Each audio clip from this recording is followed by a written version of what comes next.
আমাকে একটা মানুষ দেখান না যার কোনোদিন হতাশা হয়নি বা দুই একবার মরে যেতে ইচ্ছা করেনি, আবার আগামীকালকেও যে হবে না এই যে গ্যারান্টি আপনাকে আমি কিভাবে দিব? না, আপনি বেঁচে আছেন, আপনার সংগ্রাম আছে, অনেক হতাশা আসবে, অনেক হতাশা আছে, অনেক হতাশা ছিল।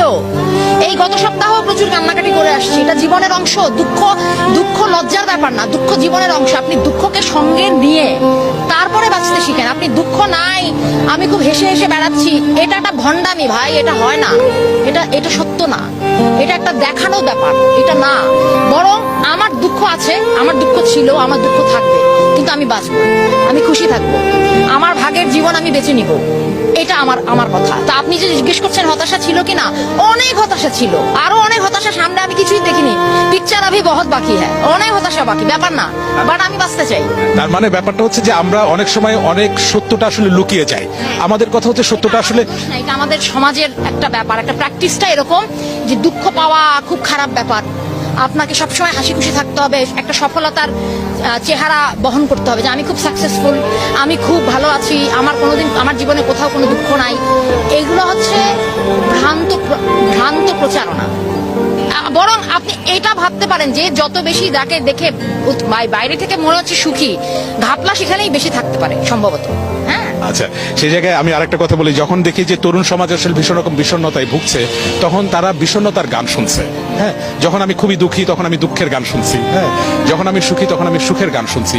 তো এই যে গানের সাথে জীবনের সম্পর্ক, গানের সাথে মনের সম্পর্ক, গানের সাথে হতাশাকে কাটিয়ে ওঠার সম্পর্ক কতটা অতপ্রতভাবে আসলে জড়িয়ে আছে? না, ভীষণ ভাবে জড়িত। কিন্তু আমি এটা আপনাকে বলবো না যে আপনি দুঃখের গান শুনবেন না, কেননা দুঃখ জীবনের অংশ। আপনি দুঃখের গান শুনবেন, রাগের গান শুনবেন, আপনার হিংসা হলে আপনি হিংসার গান শুনবেন, কোনো কিছুকে অস্বীকার করার দরকার নাই। কিন্তু মনে রাখতে হবে যে কোনো একটাই আসলে পূর্ণ জীবন না, শুধু সুখ নিয়ে জীবন না, শুধু দুঃখ নিয়ে জীবন না, শুধু হতাশা নিয়ে জীবন না, শুধু আশা নিয়ে জীবন না, এই সব কিছু নিয়েই জীবন। আর গান কি? গান তো অনুভূতির প্রকাশ। গানের মধ্যে সব পাবেন আপনি, গানের মধ্যে না শুধু সিনেমার মধ্যে, গানের মধ্যে, নাটকের মধ্যে, এটা তো জীবন বিচ্ছিন্ন কোনো ব্যাপার না। বরং যে গানটা বা যে নাটকটা বা যে ছবিটা জীবন বিচ্ছিন্ন বলে আপনি ভাবছেন, দেখবেন ওটার ভেতরেও জীবন আছে। যে শিল্পী সে জানে সে জীবনের কোন কথাটা ওখানে বলতে চেয়েছে, হয়তো বলতে পারিনি ঠিক করে বা আমি বুঝিনি, কিন্তু ওনার কথাটা উনি প্রকাশ করেছেন। তো আমার কাছে মনে হয় যে এই গানের সঙ্গে জীবনের সম্পর্ক এটাই যে আমরা প্রত্যেকে তো কোনো না কোনো রকম গান ভালোবাসি, কম আর বেশি, কিছু না কিছু গান আমাদের চর্চার মধ্যে আছে। তো নিশ্চয়ই এটা, অবশ্যই এটার একটা প্রভাব আমাদের মধ্যে আছে। কোন গানগুলো আমরা খুঁজবো, কোন গানগুলো আমরা গাইবো, সেটা দরকারি, সেটা ব্যাপার একটা।